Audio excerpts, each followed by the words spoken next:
नमस्कार। एक बार फिर से हार्दिक स्वागत आप सभी का हमारे YouTube चैनल सनी एजुकेशन पर। हमने जो रीट के संपूर्ण सिलेबस पर बाल विकास और शिक्षा मनोविज्ञान के जो टेस्ट सीरीज शुरू की थी, उसका यह आज दूसरा वीडियो है। बहुत ही महत्वपूर्ण प्रश्न है।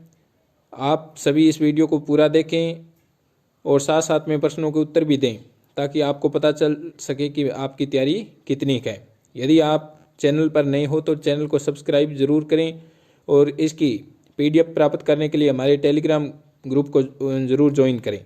तो शुरू करते हैं आज का पहला प्रश्न। पहला प्रश्न है हमारे पास, नेता बनने की इच्छा किस अवस्था में होती है? तो नेता बनने की इच्छा किस अवस्था में होती है? बाल्य अवस्था, शैशवावस्था, किशोरावस्था, वृद्धावस्था। तो सभी अपना उत्तर जरूर दें। तो हमारा आंसर होगा बाल्य अवस्था। उसके बाद में 2 नंबर हमारे पास प्रश्न है, हड्डियों की संख्या सर्वाधिक होती है। हड्डियां सर्वाधिक किस अवस्था में होती है? बाल्य अवस्था, शैशवावस्था, किशोरावस्था, वृद्धावस्था। तो हड्डियां सबसे ज्यादा किस अवस्था में होती है? बाल्य अवस्था में होती है। उसके बाद में 3 नंबर हमारे पास प्रश्न है, सिर के आकार और मस्तिष्क के भार में अधिक वृद्धि होती है। तो सिर के आकार और मस्तिष्क के भार में सबसे अधिक वृद्धि किस अवस्था में होती है? शैशवावस्था, बाल्यावस्था, वृद्धावस्था, किशोरावस्था। तो आप भी साथ साथ में करते जाइए। यदि किसी रेट साथी के 40+ सही होते हैं तो उसकी तैयारी बहुत शानदार है। तो इसमें क्या हो जाएगा? शैशवावस्था। उसके बाद में 4 नंबर हमारे पास प्रश्न है, बहुत ही महत्वपूर्ण प्रश्न, निम्न में से सुमेलित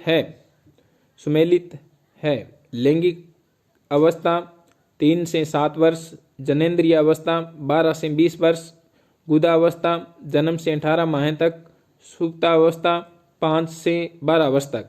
तो ये सभी की सभी जो अवस्थाएं हैं वो सुमेलित है। तो ये सभी सही है। उसके बाद में हमारे पास 5 नंबर हमारे पास प्रश्न है, किस अवस्था के बालक बालिकाएं औपचारिक शिक्षा का बहिष्कार करती हैं? तो किस अवस्था के बालक बालिकाएं औपचारिक शिक्षा का बहिष्कार करते हैं?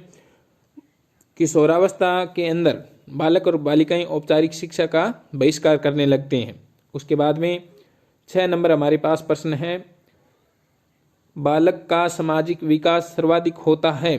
तो बालक का सर्वाधिक सामाजिक विकास किस अवस्था में होता है? बाल्य अवस्था में। बालक से बाल्य अवस्था।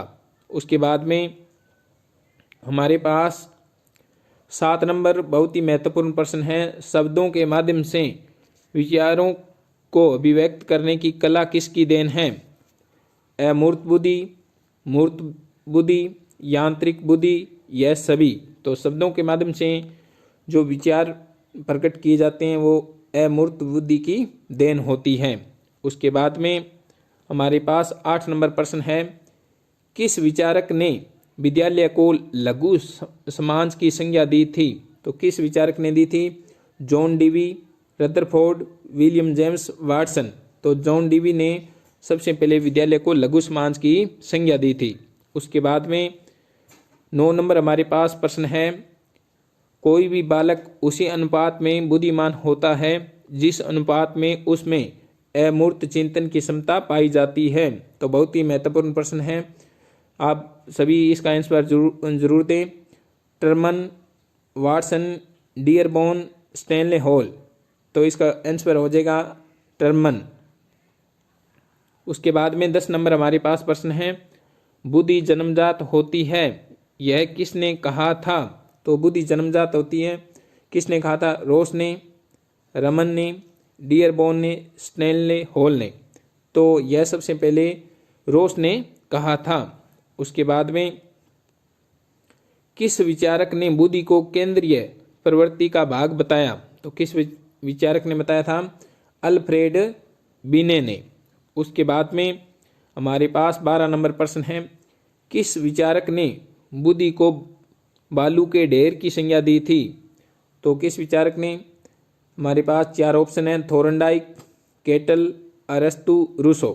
आप सभी कमेंट बॉक्स में इसका आंसर जरूर बताएं। तो इसका आंसर हो जाएगा थोर्नडाइक। उसके बाद में कार्यों के आधार पर बुद्धि का वर्गीकरण किसने किया? तो कार्यों के आधार पर सबसे पहले बुद्धि का वर्गीकरण किसने किया था? हमारे पास ऑप्शन गार्डनर, थोर्नडाइक, जीन पियाजे, सिगमंड फ्राइड। तो कार्यों के आधार पर बुद्धि का वर्गीकरण किसने किया? गार्डनर ने। उसके बाद में 14 नंबर हमारे पास प्रश्न है, कलाकार में कौन सी बुद्धि पाई जाती है? कलाकार में कौन सी बुद्धि पाई जाती है? अमूर्त बुद्धि, मूर्त बुद्धि, यांत्रिक बुद्धि, इनमें से कोई नहीं। तो कलाकार होता है उसके अंदर अमूर्त बुद्धि होती है। उसके बाद में हमारे पास 15 नंबर प्रश्न है, मनोविज्ञान व्यवहार और अनुभव का विज्ञान है कहा था? तो यह किसने कहा था? B.F. स्किनर ने कहा था। उसके बाद में हमारे पास 16 नंबर प्रश्न है, शिक्षा मनोविज्ञान शैक्षिक विकास का क्रमबद्ध अध्ययन है, कथन किसका है? तो यहाँ पे ऑप्शन है हमारे पास स्टीफन मन नन पेस्टालोजी। तो जिस प्रकार इसमें क्रमबद्ध आया है तो इसका ऑप्शन हो जाएगा स्टीफन। जैसे हमारे पास जो टिफन होता है उसके जो 4-5 पार्ट होते हैं वो क्रम के आधार पर उनको सेट किया जाता है, उसी प्रकार यहाँ पे नाम आ गया क्रमबद्ध अध्ययन। तो क्रमबद्ध आते ही आप टिप्पण से याद रखोगे स्टीफन, तो ये परिभाषा याद रखोगे। उसके बाद में 17 नंबर हमारे पास प्रश्न है, शिक्षा मनोविज्ञान शिक्षा का विज्ञान है कथन है? तो जो शिक्षा मनोविज्ञान है शिक्षा का विज्ञान है, यह कथन किसका है? 4 ऑप्शन है, पील, मन, नन, स्टीफन। तो इसका आंसर हो जाएगा पील। उसके बाद में हमारे पास 18 नंबर प्रश्न है, एक व्यक्ति में देवत्व है मनोविश्लेषण सिद्धांत में यह किसके लिए प्रयुक्त किया गया है? तो मनोविश्लेषण सिद्धांत में किसके लिए प्रयुक्त किया गया है? ईड, ईगो, सुपर ईगो, लिबिडो। तो यह किसके लिए प्रयुक्त किए गए हैं? सुपर ईगो के लिए।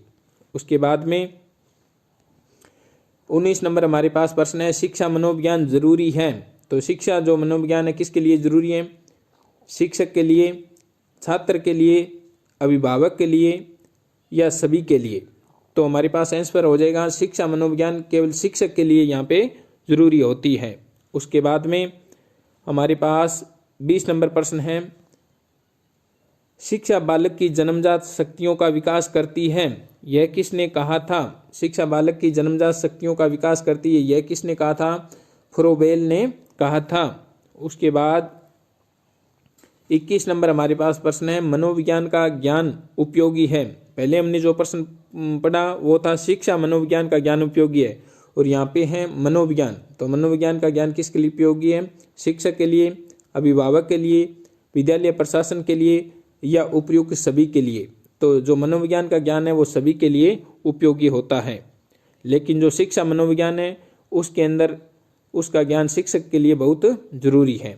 उसके बाद में 22 नंबर हमारे पास प्रश्न है, किस मनोवैज्ञानिक के अनुसार सीखने का मतलब ज्ञान का निर्माण करना है? तो किस मनोवैज्ञानिक के अनुसार सीखने का मतलब ज्ञान का निर्माण करना है?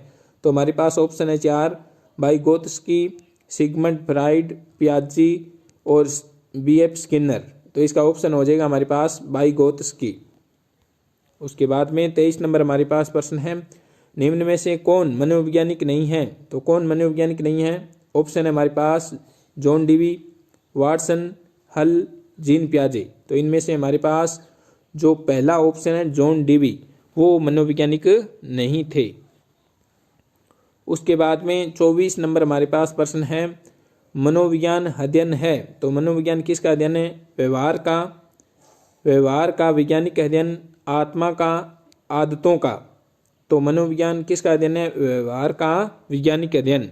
उसके बाद में 25 नंबर हमारे पास प्रश्न है, शिक्षा का अति महत्वपूर्ण उद्देश्य है? शिक्षा का अति महत्वपूर्ण उद्देश्य है, क्या उद्देश्य होता है?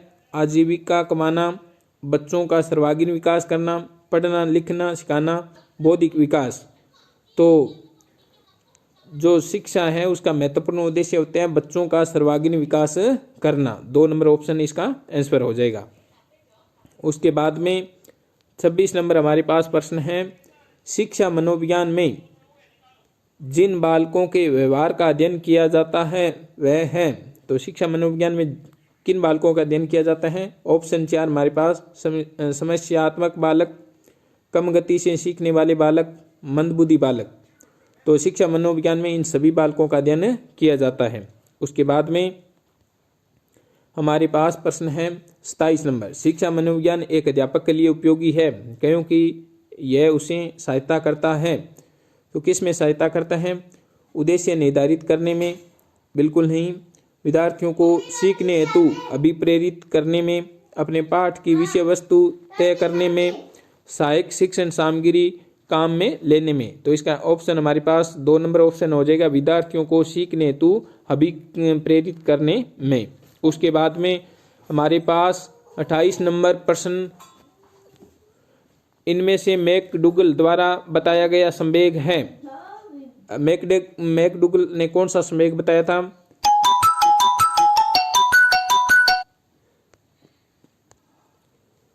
भय, हमारे पास भय, क्रोध, करुणा, भूख, यह सभी। तो यह सभी मैकडूगल द्वारा बताए गए संवेग है। उसके बाद में हमारे पास 29 नंबर प्रश्न है, जब लगाव का वेग बढ़ जाता है तो यही संवेग है, यह किसने कहा था? बहुत ही शानदार प्रश्न है। जब लगाव का वेग बढ़ जाता है तो यही संवेग है, यह किसने कहा था? तो यह किसने कहा था? वैलेंटाइन ने कहा था। उसके बाद में हमारे पास 30 नंबर हमारे पास प्रश्न है, 2 वर्ष तक का बच्चा सर्प से नहीं डरता, किसने कहा था? तो 2 वर्ष का बच्चा सर्प से नहीं डरता। हमारे पास ऑप्शन है जोन्स ने, जस्टिन ने, डीजे सनी ने, वाटसन ने। तो यह किसने कहा था? जोन्स ने कहा था। उसके बाद में 31 नंबर हमारे पास प्रश्न है, बालक में सबसे पहले भय और प्रेम के संवेग उत्पन्न होते हैं, किसने कहा था? 4 ऑप्शन, वाटसन, जीन पियाजे, बीएफ स्किनर, मैकडूगल। तो यह सबसे पहले किसने कहा था? वाटसन ने। उसके बाद में 32 नंबर हमारे पास प्रश्न है, नवजात शिशु का मस्तिष्क कोरे कागज की तरह होता है जिस पर अनुभव के साथ साथ उसकी हर बात को लिख दिया जाता है, किसने कहा था? बहुत ही महत्वपूर्ण प्रश्न। तो यह किसने कहा था? ऑप्शन हमारे पास जॉन लॉक, वाटसन, जोन्स, मन्ने। तो किसने कहा था? यह जॉन लॉक ने। उसके बाद में 33 नंबर हमारे पास प्रश्न, किस अवस्था को क्रांतिकारी परिवर्तन का काल कहा जाता है? तो ये हमारे पास 4 ऑप्शन है, किशोरावस्था, बाल्यावस्था, शैशवावस्था, वृद्धावस्था। तो इसका ऑप्शन हो जाएगा किशोरावस्था। उसके बाद में हमारे पास 34 नंबर प्रश्न है, वीर पूजा की भावना होती है, वीर पूजा की जो भावना होती है किस अवस्था में सबसे अधिक होती है? किशोरावस्था में, शैशवावस्था में, बाल्यावस्था में, वृद्धावस्था में। तो इसका आंसर हमारे पास हो जाएगा, जो वीर पूजा की भावना होती है किशोरावस्था में होती है।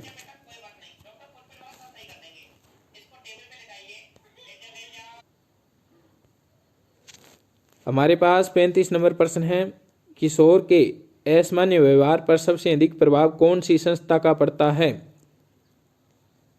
तो किशोर के असामान्य व्यवहार पर सबसे अधिक प्रभाव कौन सी संस्था का पड़ता है? ऑप्शन है हमारे पास परिवार का, समाज का, दोनों का। तो किशोर पर सबसे ज़्यादा असामान्य व्यवहार का पर सबसे अधिक प्रभाव पड़ता है समाज का। उसके बाद में हमारे पास 36 नंबर प्रश्न है, विकास में वृद्धि से तात्पर्य है, विकास में वृद्धि से तात्पर्य है। 4 ऑप्शन है हमारे पास, ज्ञान में वृद्धि, संवेग में वृद्धि, वजन में वृद्धि, आकार, सोच, समझ, कौशलों में वृद्धि।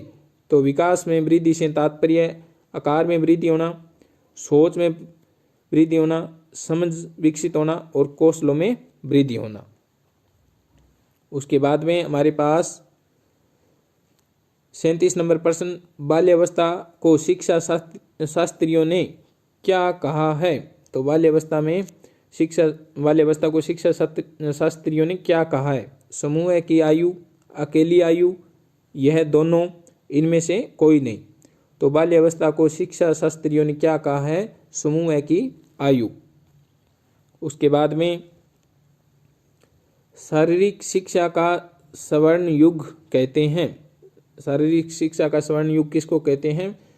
हमारे पास ऑप्शन उत्तर एथेंस काल, स्पार्टा काल, होमर काल, उपयुक्त में से कोई नहीं। तो इसका आंसर हो जाएगा हमारे पास पहला उत्तर है एथेंस काल। उसके बाद में 39 नंबर हमारे पास प्रश्न है, हकलाने का मनोवैज्ञानिक कारण है। हकलाने का मनोवैज्ञानिक कारण कौन सा है? सभी बताएंगे आंसर। ए नंबर हमारे पास है घर तथा विद्यालय का तनावपूर्ण वातावरण। उसके बाद में शब्द भंडार अपर्याप्त होना, संवेगों का तीव्र प्रवाह, उसके बाद त्रुटिपूर्ण वाक शैली। तो इसका आंसर हमारे पास क्या हो जाएगा? संवेगों का तीव्र प्रवाह। उसके बाद में 40 नंबर हमारे पास प्रश्न है, किशोरावस्था की प्रमुख समस्या है। किशोरावस्था की प्रमुख समस्या कौन सी होती है? 4 ऑप्शन, समायोजन की, वजन बढ़ाने की, शिक्षा की, अच्छे परीक्षा परिणाम देने की। तो हमारे पास जो ऑप्शन होगा सही, समायोजन की सबसे बड़ी समस्या होती है किशोरों के लिए।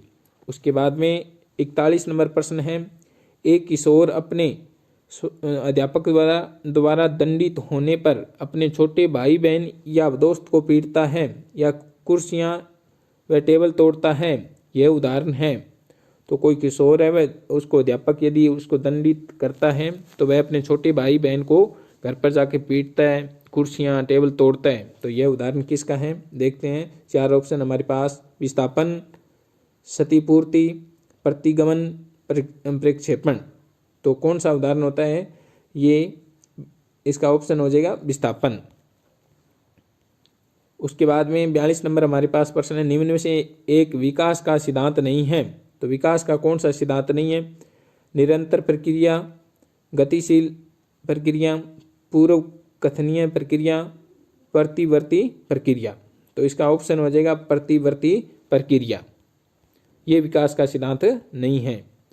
उसके बाद में 43 नंबर हमारे पास प्रश्न है, माँ बाप के साए से बाहर निकलकर अपने साथी बालकों की संगत को पसंद करना संबंधित है।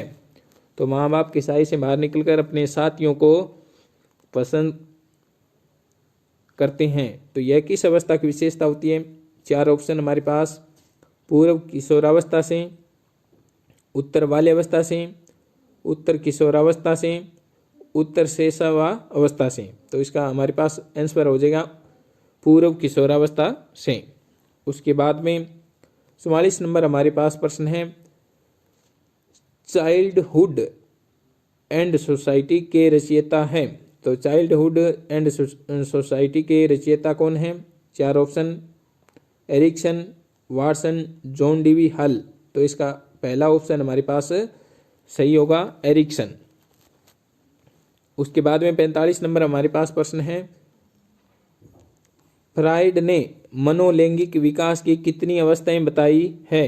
तो सिगमंड जो फ्राइड थे उन्होंने मनोलैंगिक विकास की कितनी अवस्थाएं बताई है? 5, 2, 6, 3। तो सिगमंड फ्राइड ने कितनी अवस्था बताई थी? 5 अवस्थाएं।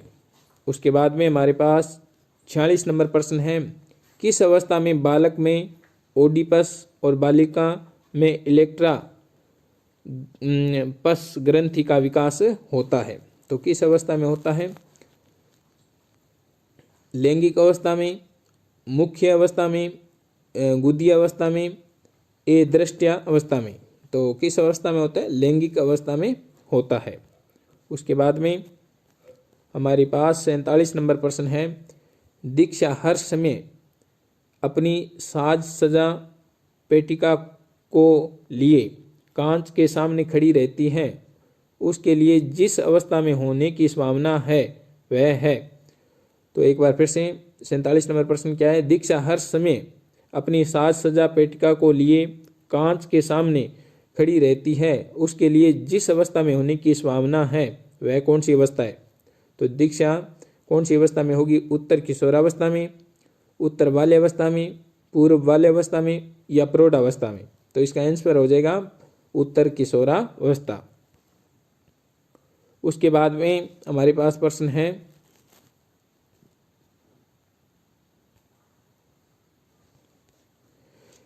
48 नंबर प्रश्न। एक टीचर अपनी कक्षा में कहती है सभी प्रकार के कार्यों का निर्माण इस प्रकार किया गया है कि प्रत्येक विद्यार्थी बिना किसी अन्य की सहायता से अपना कार्य पूर्ण करे।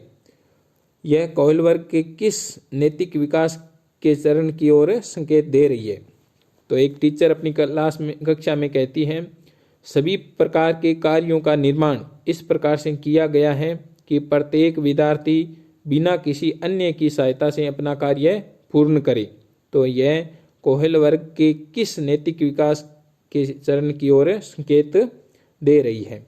तो इसका पहला ऑप्शन हमारे पास सही हो जाएगा, औपचारिक चरण 4 कानून और व्यवस्था के बारे में। उसके बाद में 49 नंबर हमारे पास प्रश्न है आपकी कक्षा में एक बच्चा रोज आपको परेशान करने के लिए अटपटांग प्रश्न पूछता है, आप क्या करोगे? तो आप क्या करोगे? उससे बातचीत करेंगे, उसके माता पिता से शिकायत करेंगे, उसे डांट लगाएंगे, प्रधानाचार्य से शिकायत करेंगे। तो इसका हमारे पास ऑप्शन हो जाएगा उससे बातचीत करेंगे। उसके बाद में 50 नंबर हमारे पास प्रश्न है आप एक शिक्षक के रूप में रैगिंग और धमकाने के सख्त विरोधी हैं तथा इस संदर्भ में विद्यालय में पोस्टर लगवाते हैं तथा समिति बनवाते हैं। आपसे जुड़ने वाले किशोर जो इस विचार के दृढ़ विश्वासी हैं निम्नलिखित में से किस स्तर पर होंगे? तो इसका हमारे पास आंसर हो जाएगा उत्तर पारंपरिक स्तर पर। उसके बाद में 51 नंबर हमारे पास प्रश्न है जब व्यक्ति असफलता दुख पीड़ा को बलपूर्वक भूलने का प्रयास करता है तो इसे कहते हैं। 4 ऑप्शन हमारे पास दमन, प्रतिगमन, यहाँ पे प्रक्षेपण, उदातीकरण। तो इसका हमारे पास ऑप्शन हो जाएगा दमन। यदि किसी भी इच्छाओं को वह बलपूर्वक दबाता है या बलपूर्वक भूलने का प्रयास करता है तो उसे दमन कहते हैं। उसके बाद में 52 नंबर हमारे पास महत्वपूर्ण प्रश्न, कुछ लोगों का कहना है कि जब बालकों को गुस्सा आता है तो वह खेलने के लिए चले जाते हैं जब तक पहले से अच्छा महसूस नहीं करते। उनके व्यवहार में निम्नलिखित में कौन सी प्रतिरक्षी युक्ति का प्रयोग हुआ है? तो इनमें व्यवहार में कौन सी प्रतिरक्षी का युक्ति का उपयोग हुआ है देखते हैं। 4 ऑप्शन विस्थापन, उदातीकरण, प्रतिगमन, प्रक्षेपण। तो ये हो जाएगा विस्थापन। उसके बाद में 53 नंबर हमारे पास प्रश्न है अहम शक्ति एवं सामाजिक लक्षण है। तो इसके हमारे पास ऑप्शन है प्रवृत्ति, अभिप्रेरणा, शील गुण, संवेग। तो इसका पहला ही आंसर हो जाएगा। उसके बाद में 54 नंबर हमारे पास प्रश्न है आदतों के निर्माण में सबसे महत्वपूर्ण भूमिका किसकी है? तो आदतों के निर्माण में अभिभावकों की, शिक्षक की, सहपाठियों की, उपयुक्त सभी की। तो इसका आंसर हो जाएगा उपयुक्त सभी की। उसके बाद में 55 नंबर हमारे पास प्रश्न है एक कक्षा में विद्यार्थियों की रुचि बनाए रखने के लिए एक शिक्षक के लिए उचित है प्रश्न पूछना, श्यामपट्ट का प्रयोग करना, चर्चा करना, कहानी कहना। तो यदि विद्यार्थियों की रुचि बनाए रखना है तो उनको बार बार प्रश्न पूछना चाहिए। उसके बाद में 56 नंबर हमारे पास प्रश्न है बालक का अपने आप में मस्त रहने की क्रिया को फ्राइड ने क्या माना है? यदि बालक कोई अपने आप में मस्त रहता है तो फ्राइड ने उसको क्या माना है? नोर्सिसिज्म माना है, नोर्सिसिज्म उसको माना है। उसके बाद में 57 नंबर हमारे पास प्रश्न है प्राय लड़कियां गणित में कमजोर होती है, यह है। तो यह किस पर आधारित है? अनुसंधान आधारित धारणा पर। उसके बाद में 58 नंबर हमारे पास प्रश्न है कहानी कथन विधि से बालकों में विकास होता है। तो कहानी कथन विधि से बालकों में किसका विकास होता है? कल्पना का विकास होता है। उसके बाद में 59 नंबर हमारे पास प्रश्न है कक्षा 4 का एक बच्चा सदैव चिंतन और कुंठित रहता है, आप क्या करोगे? तो इसका आंसर हो जाएगा हमारे पास 4 ऑप्शन, आप परामर्शदाता की भूमिका का निर्वाह करेंगे, उसकी अभिभावक से शिकायत करेंगे, मनोरोगियों के पास ले जाएंगे, उसे उसके भाग्य पर छोड़ देंगे। तो इसका हमारे पास ऑप्शन हो जाएगा, आप परामर्शदाता की भूमिका का निर्वाह करेंगे। उसके बाद में हमारे पास 60 नंबर प्रश्न है, सीखने की खेल विधि उपयोगी है। सीखने की जो खेल विधि है वो किस अवस्था के लिए उपयोगी है? बाल्यावस्था के लिए, शेष अवस्था के लिए, पूर्व बाल्यावस्था के लिए, उत्तर किशोरावस्था के लिए। तो इसका आंसर हो जाएगा बाल्यावस्था के लिए। उसके बाद में हमारे पास 61 नंबर प्रश्न है, एक अध्यापक की दृष्टि में कौन सा कथन सर्वोत्तम है? तो अध्यापक होता है, उसके नजरिए के अंदर बच्चे क्या होते हैं? प्रत्येक बच्चा सीख सकता है, कुछ बच्चे सीख सकते हैं, अधिकतर बच्चे सीख सकते हैं, बहुत कम बच्चे सीख सकते हैं। तो इसका अध्यापक की नज़र में प्रत्येक बच्चा सीख सकता है। उसके बाद में 62 नंबर हमारे पास प्रश्न है, कक्षा में जो विद्यार्थी प्रश्न पूछते हैं उन्हें, ऑप्शन है हमारे पास, कक्षा चर्चा में भाग लेने के लिए प्रोत्साहित किया जाना चाहिए, उन्हें पुरस्कृत किया जाना चाहिए, उन्हीं कक्षा में मॉनिटर बना दिया जाना चाहिए, उन्हें हेडमास्टर बना दिया जाना चाहिए। तो इसका आंसर हो जाएगा हमारे पास, कक्षा चर्चा में भाग लेने के लिए प्रोत्साहित किया जाना चाहिए। उसके बाद में 63 नंबर हमारे पास प्रश्न है, एक बच्चा कक्षा में प्राय प्रश्न पूछता है, उचित रूप से इसका अर्थ है कि वह प्रतिभाशाली है। ऑप्शन है हमारे पास, वह प्रतिभाशाली है, वह अधिक जिज्ञासु है, वह शरारती है, वह असामान्य है। तो इसका हमारे पास ऑप्शन हो जाएगा पहला ही, वह प्रतिभाशाली है। उसके बाद में 64 नंबर हमारे पास प्रश्न है, जब एक व्यक्ति दूसरे व्यक्ति को कार्य करते देखकर कार्य करना सीखता है तो यह कहलाता है। यदि कोई व्यक्ति एक व्यक्ति को देखकर दूसरे व्यक्ति को देखकर कार्य करना सीखता है तो वह क्या कहलाता है? अवलोकन द्वारा सीखना कहलाता है। उसके बाद में 65 नंबर हमारे पास प्रश्न है, उद्देश्यों के आधार पर शिक्षण का प्रकार नहीं है। तो उद्देश्यों के आधार पर शिक्षण का कौन सा प्रकार होता है? 3 प्रकार के उद्देश्य होते हैं। तो हम देखते हैं ऑप्शन में, चिंतन उद्देश्य, भावात्मक उद्देश्य, क्रियात्मक उद्देश्य, ज्ञानात्मक उद्देश्य। तो सभी कमेंट बॉक्स में इसका आंसर बताएं। तो इसका आंसर हो जाएगा चिंतन उद्देश्य उद्देश्यों का प्रकार नहीं है। उसके बाद में 66 नंबर हमारे पास प्रश्न है, अध्यापक विज्ञान विषय का अध्यापन करवा रहा है। अध्यापक विज्ञान विषय का अध्यापन करवा रहा है तथा छात्रों को खनिज दिखाकर प्रश्न पूछता है, इसका रंग कैसा है, यह किस से बना है, तो बताइए वह अध्यापन योजना के किस पान पर है। तो यह 4 ऑप्शन है हमारे पास, प्रस्तावना, पुनरावर्ती, मूल्यांकन, विषय चयन। तो इसका ऑप्शन हमारे पास ए नंबर सही हो जाएगा, प्रस्तावना। उसके बाद में 67 नंबर हमारे पास प्रश्न है, एक बालक जो पढ़ने में कमजोर है अपनी असफलता का कारण अध्यापक का पक्षपात बताता है, वह निम्न में से किस रक्षा युक्ति का प्रकार है। तो हमारे पास ऑप्शन है प्रक्षेपण, उदात्तीकरण, क्षतिपूर्ति, दमन। तो इसका पहला जो ऑप्शन है प्रक्षेपण, यानी अपना दोष दूसरों पर आरोपित करना। उसके बाद में 68 नंबर हमारे पास प्रश्न है, जब एक बावर्ची खाना पकाते समय खाने को चखता है तो वह खालिस्तान के समान है। तो यह खालिस्तान किसके समान है? इसका पहला ही ऑप्शन हो जाएगा आंकलन और सीखना। उसके बाद में 69 नंबर हमारे पास प्रश्न है, अभिप्रेरणा पर किस कारक का प्रभाव नहीं पड़ता। तो किस कारक का प्रभाव नहीं पड़ता? आवश्यकता, जन्मजात, वातावरण, भौतिक संरचना।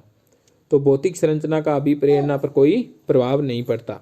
उसके बाद में 70 नंबर हमारे पास प्रश्न है, मैंने एक बच्चे को एक अवधारणा समझाने का प्रयास किया पर वह इसे नहीं समझ पाया, परंतु कुछ वर्षों बाद जब मैंने उसी बच्चे को इस अवधारणा को समझाने का प्रयास किया तो बच्चा तुरंत समझ गया। ऐसा होने का कारण है। तो इसमें 4 ऑप्शन है, परिपक्वता, अभ्यास, संयोग, अधिक प्रयास। तो इसका पहला ही ऑप्शन हो जाएगा परिपक्वता। उसके बाद में 71 नंबर हमारे पास प्रश्न है, एक शिक्षक को कक्षा में कार्य करना चाहिए। हमारे पास ऑप्शन प्रजातांत्रिक भूमिका में, प्रगतिशील भूमिका में, प्रभुत्ववादी भूमिका में, प्रभावशाली भूमिका में। तो इसका पहला ही ऑप्शन सही हो जाएगा कि एक शिक्षक को कक्षा में प्रजातांत्रिक भूमिका में कार्य करना चाहिए। 72 नंबर हमारे पास प्रश्न, कुछ मनोवैज्ञानिकों के अनुसार व्यक्ति जिस रूप में व्यवहार करता है वही उसका है। क्या है उसका? ऑप्शन है व्यक्तित्व, मूल्य, आदत, मानदंड। तो जिस रूप से वह व्यवहार करता है वह उसका व्यक्तित्व होता है।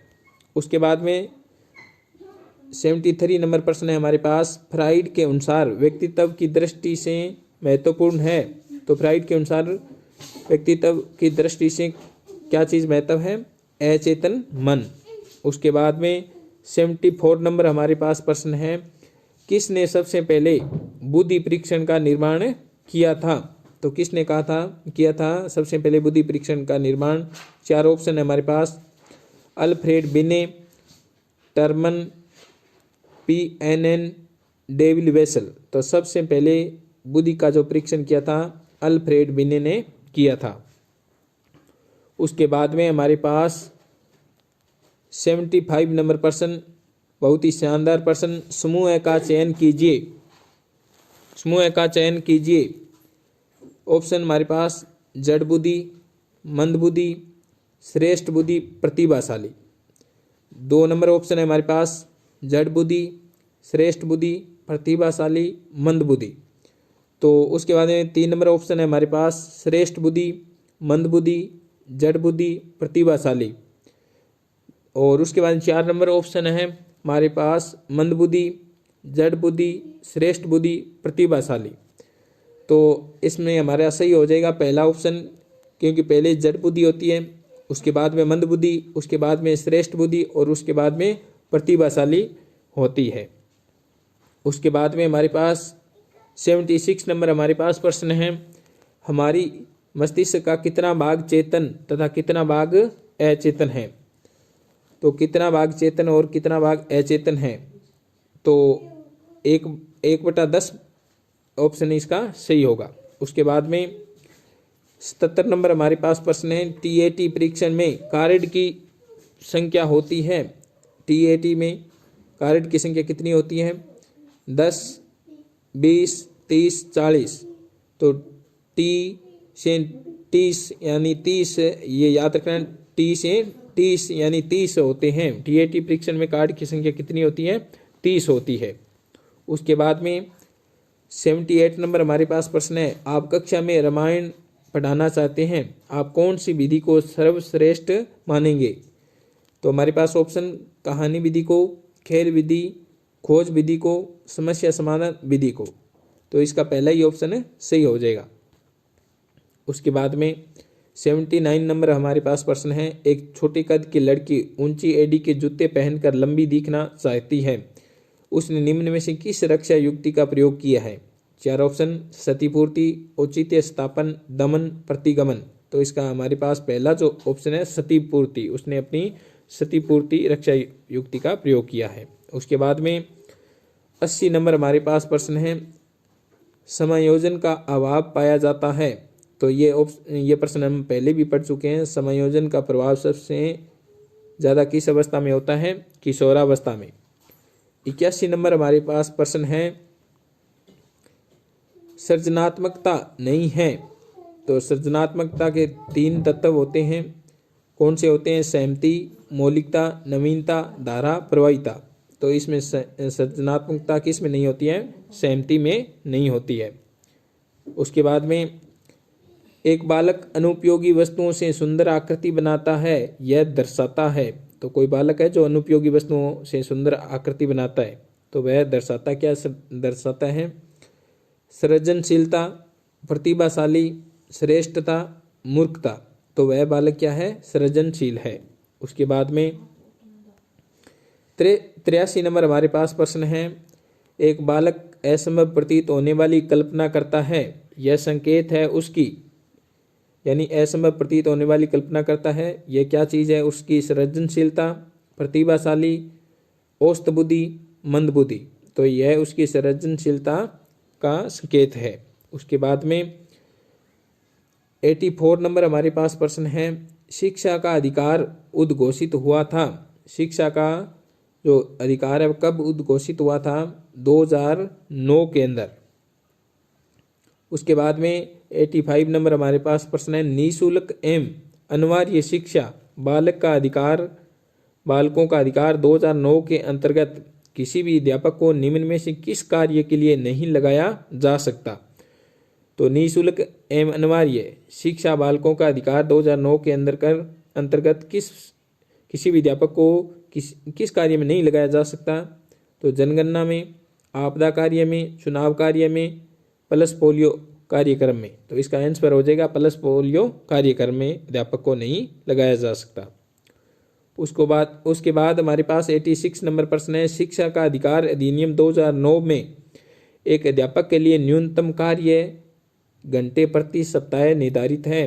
तो 2009 के नियम के आधार पर अध्यापक के प्रति सप्ताह कुल कितने घंटे होते हैं? 45 घंटे, 40 घंटे, 42 घंटे, 25 घंटे। तो अध्यापक के लिए निर्धारित घंटे कितने होते हैं? 45 घंटे।